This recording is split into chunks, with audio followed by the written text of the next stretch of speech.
Welcome back to our 5 on 5. Please be joined in Medford by Congressman Greg Walden. Congressman, thank you so much for joining us today.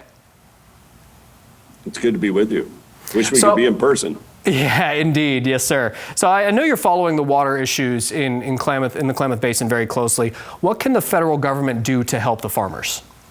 Well, they've already stepped in and were able to make available 140,000 acre feet more for the growers to get us through this season. Part of that, we got a nice dump of rain. Part of it, the Trump administration stepped up and reworked things. We're able to get it done. I hope they do a reset here going forward to get a new look at the science of what's worked and what hasn't worked in the basin. I've been on this issue for more than 2 decades. And you know, when you look at it, the sucker population hasn't gotten any better. Farmers have gotten less water. Nobody's satisfied with what's going on in the basin. I think it's time for a new look, figure out what's working, what isn't, and try a new approach here. And that's why I'm delighted Secretary Bernhardt is coming to the basin.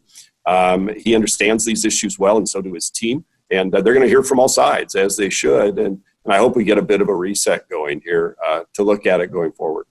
I know you're looking at the basin for several hours tomorrow with the secretary. What do you plan on showing him? Well, you know, we'll look at different things, but I think most importantly, he's going to hear firsthand from representatives of the various tribes.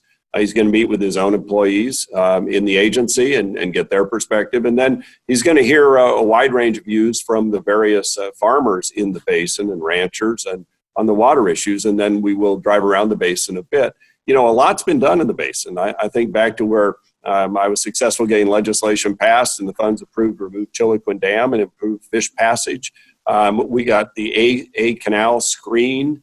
We've put enormous amounts of money into water conservation and reduction of use. There's just been a lot done, and yet we don't see the kinds of improvements that should have come from all that. So maybe what we're trying to do here isn't working, and you need a new approach to it.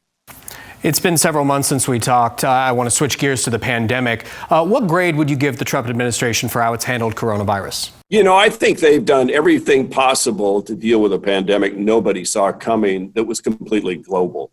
It's not easy, and there are mistakes made along the way by everybody. I was chairing the Energy and Commerce Committee when we wrote the Pandemic All Hazard Preparedness Act or modernized it. And that was only a year ago, and everybody was for it. We thought we had this covered, but we never anticipated a global pandemic that would completely destroy supply chains with a virus we'd never heard or seen of before. I mean, you think about 6 months ago, Craig, there was no name for this virus, and we thought it would be contained like SARS and MERS and others have been contained, and that we had what we needed. And lo and behold, it got away, and now we see it globally. And we realize the shortness of our supply chains. We realize the strategic national stockpile, which was never designed to deal with something like this. It was designed to deal with discrete sorts of emergencies, needs some updating. And so there's a lot that needs to be done. But at warp speed, we're doing things that have never been done before to invest in the production, simultaneous production and approval of new medicines, therapeutics, and vaccines, certainly. You think about just nasal swabs. Turns out there are only 2 companies that made the nasal swabs, one in Italy, one in Maine. And nobody had the capacity to test everybody at once in America or anywhere. So we've invested $75 million in Puritan swabs in Maine. And by now they should have their new facility up and running. I mean, there's a lot that we've learned along the way and tried to use every tool at our disposal, and the president has to move forward on this. Okay, we're going to take a quick commercial break. We'll be right back.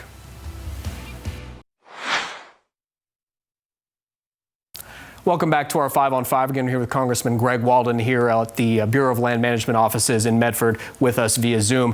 Congressman, with polls showing that President Trump is a large underdog right now to the Vice President Joe Biden, do you feel that it's 4 months away from the election? Are you concerned at all, or do we have a lot of time here? You know, I think there's plenty of time going forward.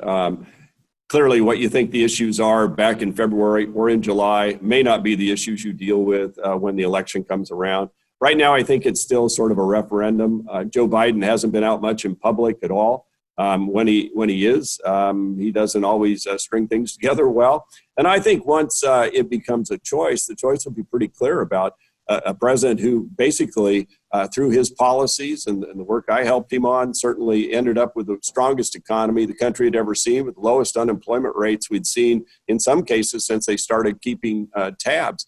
We need to get back to that economy. I think the investments they've made to help our veterans, the work we've done to strengthen national defense, all those things matter. And I think it's going to be a real choice here, whether you go forward along those paths or whether you throw everything in reverse and raise taxes and do all the things that the far left, not the Joe Biden party of when he was in the U.S. Senate decades ago. The new party, though, is so far to the left. I think people will be shocked at the positions that he's had to take and what that could mean for the future of our country and our standing in the world and the things we need to do to get our economy going again. Higher taxes, more regulation isn't going to get our economy going. Americans of all political parties are against masks. Some Americans, of course. Many conservatives seem to be against masks. Does the Republican Party or the president need to do more to encourage wearing of masks? You know, I've got my mask here. I took it off for the interview. Yes, I wore it as I requested. Actually, it's a new one my wife made. But look, you got to wear a mask. Doesn't hurt not to. And it certainly helps. It helps stop what you may have from spreading to others. Unless you're wearing an N95, it doesn't stop what you breathe in necessarily. Look, we can all wash our hands more than we did. We can all use hand sanitizer. We can all do these things that CDC and frankly our mothers probably told us to do a long time ago. And we'll all be healthier while we wait for cures and treatments and a vaccine. We ought to take these steps. So I have to ask you, you are roughly 6 months from possible retirement, or at least retirement from politics. Are you looking for a job right now? No, I have a big job right now. You know, as the top Republican on the Energy and Commerce Committee, everything related to COVID's in our jurisdiction. All these people you see on the nightly news, people we've been interacting with for years. Plus, we've got issues like water and this meeting I just had today on fighting fires. I love the work. I'm going to work right up through the end, and then I'll figure out what I do from there. Congressman, thank you so much for taking the time. Appreciate it. Good to be with you. All right. Stay with us. We'll be right back.